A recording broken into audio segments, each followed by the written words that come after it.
मागण्या मान्य करा, उपोषण मागे घेऊ, आत्महत्या केलेल्या विद्यार्थ्यांच्या कुटुंबियांना आर्थिक मदत द्या. सोनम वांगचुक यांचं जेपी नड्डा आणि जितेंद्र सिंह यांना पत्र.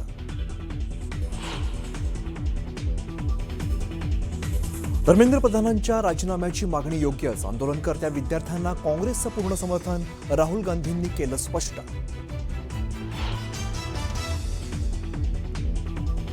व्हिडिओ पाहण्यासाठी आमच्याकडे वेळ नाही, आमचा वेळ वाया घालवू नका. विद्यार्थ्यांवरती करण्यात आलेल्या लाठीचार्जवर तातडीची सुनावणी घेण्यास सुप्रीम कोर्टाचा नकार.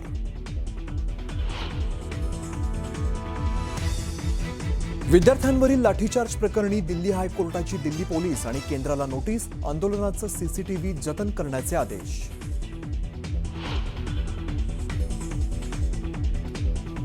केंद्रीय शिक्षण मंत्र्यांच्या राजीनाम्याच्या मुद्द्यावरून लोकसभा आणि राज्यसभेत विरोधक आक्रमक, जोरदार गोंधळामुळे दोन्ही सभागृहांचं कामकाज उद्यापर्यंत स्थगित.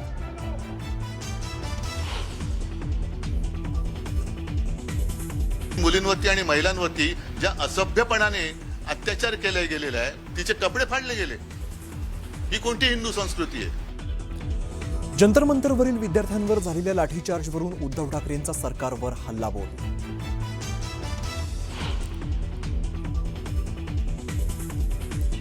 दिल्लीतील विद्यार्थी आंदोलनाला पाठिंबा देण्यासाठी मविया करणार मुंबईत आंदोलन. 24 जुलै रोजी शिवतीर्थावरती निषेध आंदोलन करण्याचा मविया नेत्यांचा निर्धार.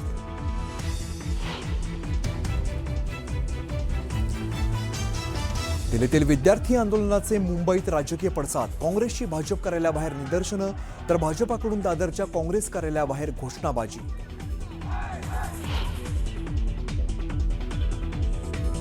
शेतकरी कर्जमुक्ती योजनेच्या अंमलबजावणीला सुरुवात. पहिल्या दिवशी केवळ 553 शेतकऱ्यांना कर्जमुक्तीचा लाभ.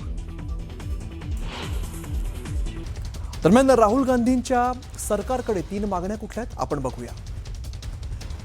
तर सरकारकडे 3 मागण्या त्यांनी मांडलेल्या आहेत. धर्मेंद्र प्रधान यांचा राजीनामा ही प्रमुख आणि पहिली मागणी त्यांनी सरकारसमोर ठेवलेली आहे. दुसरी मागणी आपण बघतोय, लाठीचार्ज करणाऱ्यांवरती कारवाई करावी, ही सुद्धा मागणी राहुल गांधींनी केलेली आहे.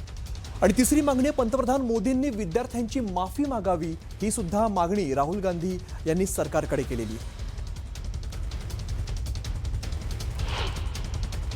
धर्मेंद्र प्रधान मिनिस्टर, सबसे पहले आप सिंबल को हटाइए. बड़ी बात नहीं है.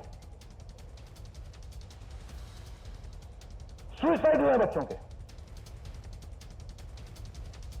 152 पेपर लीक हुए. स्टूडेंट्स की पहली मांग ये है, इनको हटाइए.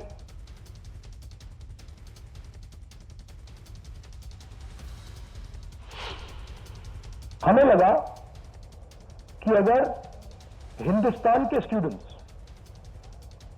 सड़क पे हैं तो ऑपोजिशन को भी सड़क पे होना चाहिए. ऑपोजिशन स्पीकर साथ गए, उनके कमरे में गए, रिस्पेक्टफुली गए, और हमने स्पीकर से कहा, देखिए ये बहुत बड़ा मुद्दा है, आप हमें बोलने दीजिए, इसके बारे में डिस्कशन करने दीजिए. स्पीकर ने कहा कि देखिए मैं सरकार से पूछूंगा. Meaning it is not speaker decision, it is सरकार डिसीजन. ठीक है, पूछिए. पूछने के बाद कोई डिस्कशन नहीं, पूरी इश्यू को इग्नोर कर दिया. सही है कि पुलिस वाले थोड़ा मतलब मुझे घसीट के ले गए, बट कान में कह रहे थे कि इस सरकार को हटाइए. एक्चुअली मैं राजस्थान का हूं, इनको हटाइए. हम सिर्फ वर्दी पहने हैं. दूसरा कह रहा है मैं हरियाणा का हूं, इनको हटाइए.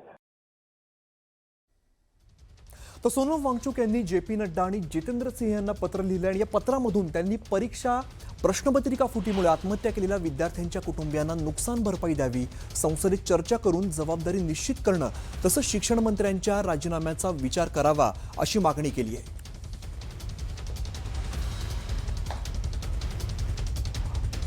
तर या पत्रामधून नेमकी काय मागणी केली आपण या सगळ्या मागण्या समजून घेऊया. तर सोनम वांगचुक यांनी सरकारला पत्र दिलं आणि ते असं म्हणतायत की विद्यार्थ्यांसाठी त्यांनी म्हटले माझ्या शिक्षणाकडे आणि माझ्या आयुष्याला अर्थ देणाऱ्या कार्याकडे परत जायचंय.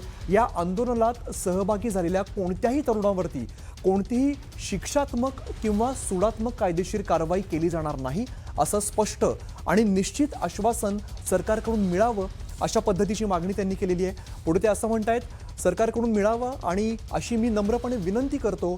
त्यांचा एकमेव अपराध हा न्याय आणि जबाबदार शिक्षण व्यवस्थेसाठी आवाज उठवणे हा आहे. जर असं आश्वासन दिलं गेलं तर सरकारने केवळ माझ्या अपिलाचाच नव्हे तर लाखो तरुण त्यांनी भारतीयांचा सगळ्यांचा उल्लेख केलाय. पुढे ते असं म्हणतायत की लाखो तरुण भारतीयांच्या आकांक्षांना प्रतिसाद दिलाय. या विश्वासाने मी उपोषण संपवेन असं ते म्हणतायत.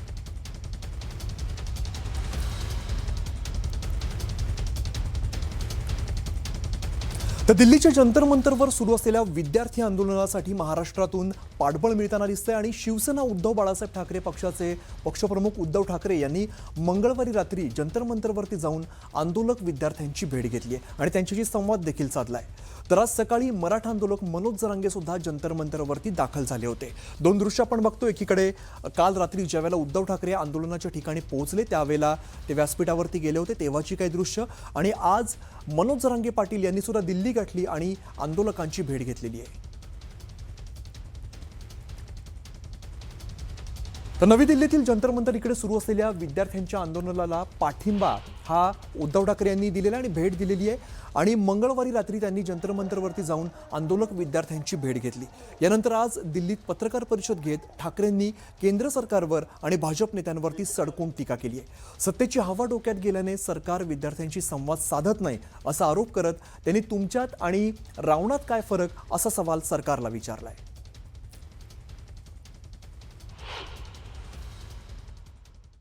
ठीक है, चुनाव के लिए 2-3 साल रहेंगे, होने दो. मतलब अपने पास बहुत समय है. अब तो शुरुआत हुई है.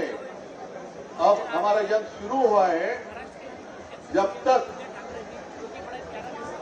क्या मांगे हमारी मांग क्या है? सत्ता बदली करना होगा. सिर्फ एक इस्तीफे से नहीं चलेगा, पूरी सिस्टम बदली करनी होगी. अगर एक अकेले को हम निकाल लेंगे तो चलने वाली नहीं है बात. जब तक सरकार बदली नहीं करेंगे तब तक आपकी जिंदगी में कोई बदलाव नहीं आने वाला है. तुमच्या दारात आलेले आहेत, तुमच्याकडनं काही अपेक्षा घेऊन आलेले बाळगून आलेले आहेत, त्यांच्यावर तुम्ही लाठ्या चालवता. त्या मुलामुलींवरती, अगदी मुलींवरती आणि महिलांवरती ज्या असभ्यपणाने अत्याचार केले गेलेला आहे. काल तर एक ती मुलगीच तिचे कपडे फाडले गेले. ही कोणती हिंदू संस्कृती आहे? ही हिंदू संस्कृती बसत नाही. ही रावण संस्कृती झाली. ज्या तऱ्हेने सत्ताधारी वागतायत तर सत्ताधाऱ्यांचा डाव देशात अराजक आणण्याचा आहे का? आणि आता मला असं वाटतंय की जसं यांचा एक हातखंड आहे बदनामीचा की यांच्यामध्ये पाकिस्तानी घुसलेत, तर मला असं वाटतं सत्ताधाऱ्यांमध्ये कोण पाकिस्तानी नाहीये ना.